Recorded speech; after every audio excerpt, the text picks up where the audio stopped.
Hey y'all, I'm just me here. If you like good stories, then like and subscribe to my channel. My life is full of interesting stories, and this channel is going to be about me sharing a little bit about my life experiences. Well, since you can kind of see how my arm is a little weird here, let's start with this story. How I came about being unable to use this arm, this hand. It started out being a beautiful story of me and my husband at the time. We're divorced now, but that's another story. So please subscribe if you want to hear about the divorce story. But anyway, back to what I was saying. Me and my husband, we was really wanted a baby girl. Actually, so we wanted a baby girl. So our first child was a baby boy. And of course, all of our babies we love, love, love, love. Didn't matter, really. We didn't treat our babies any different. It was so much bundles of joy, but we still wanted the baby girl. So we tried again. And our second baby was a boy too. Another bundle of love. And so, guess what? Tried again. And baby number 3 was a boy. Love, love, love our little baby. Still wanted a girl. Tried again. Can you believe it? Anyway, 4th time was the charm. Conceived baby girl. I was so excited I was going to do this and that with my little baby girl. I wanted to do her hair, carry around those little baby trays and show her off to everybody. But 2 days after giving birth, tragedy struck me. Thank God the baby girl was completely fine. Fast forward 10 years later, still completely fine. So I had a brain aneurysm and it left my left side paralyzed. I'm actually now able to walk around with a cane and assistance, but my hand's still nothing. Sad, but God kept me. And He was watching over me the entire time. Let me tell you, when I got to the hospital, me and my husband was in the waiting room. You know, usually in the hospital waiting room, well, in my area anyway, you can go there and you can sit for hours before you're actually seen. But look at how God was watching over my life. There was this man, he was walking back and forth and he was staring at me and my husband. Actually, he was staring at me. But he came and sat beside us and he just kept looking straight into my face. He starts yelling, "We need to get her back there now." And honestly, that's the last thing I personally remember. But my husband shared the story with me. And talking to the doctor a long time later, I found out that that was a brain surgeon. The brain surgeon of that hospital. Just pacing the floor of the waiting room. Right, how often does that happen? And he said he was looking in my eyes because he saw that I was going unconscious, according to his studies. And he knew that I couldn't wait the custom amount of time to be seen. So I had to be skipped over everybody, or he knew that I would be dead shortly. So he got all the permission from my husband to do the brain surgery. And My husband said he never really wanted that responsibility of making that decision, because they were saying all this bad stuff like, well, she might not live it, but if she don't do it, she's definitely not gonna live it. But if she do it, she might be paralyzed the rest of her life. So hearing all that, he just didn't want to be the one to make the call one way or the other. So I woke up in a very strange way. Now, this story, I don't know whether it was the medication, some sort of delusion from my brain going woo woo woo woo. But anyway, I have this memory. And the memory was me. I'm thinking now it was my spirit. I was just floating at the top of this ICU room in the hospital. And I felt very light. And I soon figured out why I felt so light.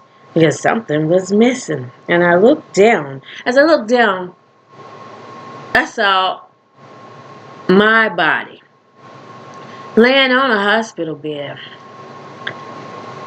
And I had these tubes draining blood from my head. And half my hair shaved off. I guess they had to do that for the brain surgery. Anyway,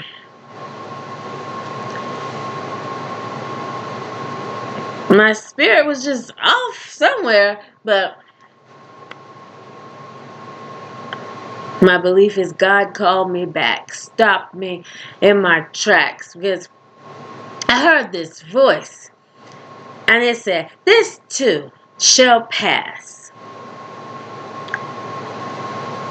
And to me, that song means, and that saying is that this too shall pass from my faith of God.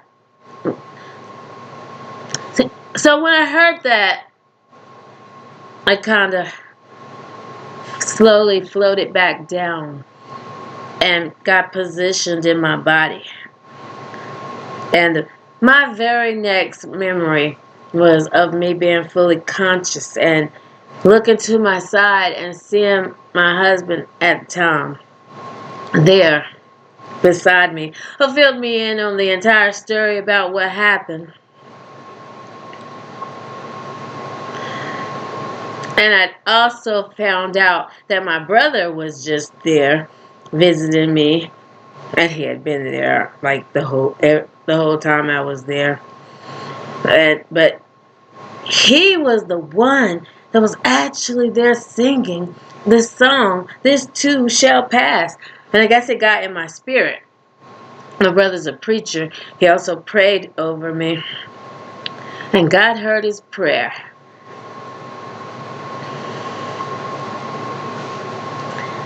So there I was, conscious now, and heard the story, but I didn't quite realize yet that I couldn't move my left side. Doctors and nurses said I had a flaccid side. And I'm thinking, what does this mean? But I realized my leg is kind of dragging, and actually I wasn't out of the bed at all. But just trying to move it in the bed, it was dragging.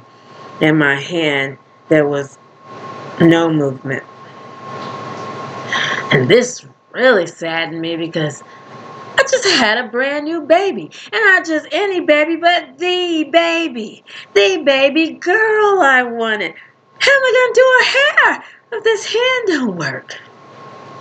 How am I going to carry that little baby tray thingy? So, oh man, I was feeling so down and out and sad. Sometime later, they did bring my baby to see me, and my husband placed the baby on my chest, and even though I was glad to see the baby, kind of made me sad though, because I see this baby is my baby, the baby, and I can't hold my baby. He can't even leave me alone with my baby. because he's gonna make sure she's safe and don't fall over. I want to be the one to protect my baby and be able to hold my baby with two hands and not have somebody else standing there supporting and looking over. So man, that messed with me. Stayed in the hospital for 2 months. Really down that I missed, like, those are the newborn weeks. The newborn weeks, those beautiful weeks. Then I get home. You ever had a situation where you're feeling like everything is just hopeless? Hope I kind of had that hopelessness feeling. And also, it was like, well, now what am I going to do career-wise if I have this hand that doesn't work at all and I'm walking with assistance? What employer is ever going to want me? But you know what? God stepped in and brought something back to my memory. Not only could I work, but I could do something I actually wanted to do and had a desire to do for many years. When I was younger, I watched that old timey show, Bob Newhart. Anybody remember that show? Let me know in comments. Anyway, if you don't know the show, he was a therapist, and it really amused me that he could be helping people as a talk therapist, and it was still his career, making money, and that was fascinating to me. I wanted to do that. And guess what? Even with this hand that does not work, I could still be a mental therapist, and God kept my mind. There's a lot of people, if they did survive a brain aneurysm, which many don't, many didn't. Because as I walked around after I did get out of the hospital, even in grocery stores, so many people would come up to me and ask me questions.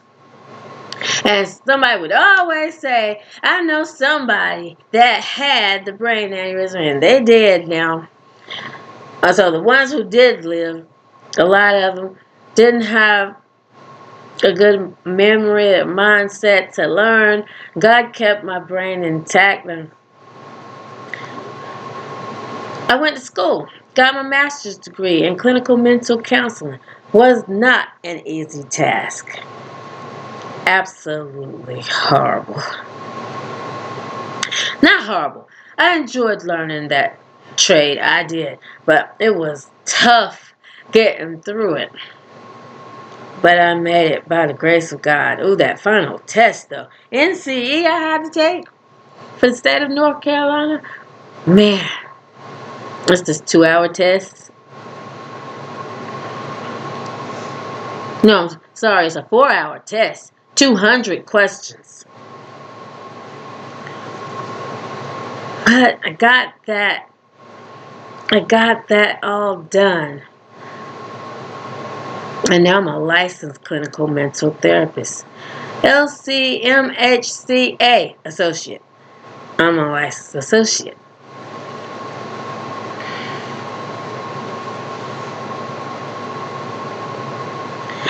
And I still got the one good hand, so I can do my documentation with this one good hand.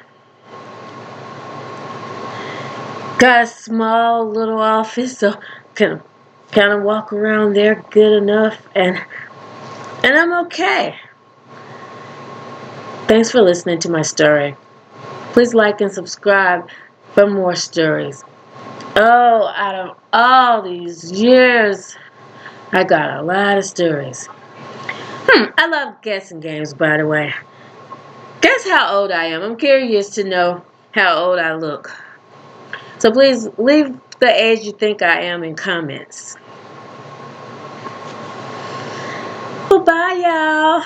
Till next time. Thank you, guys.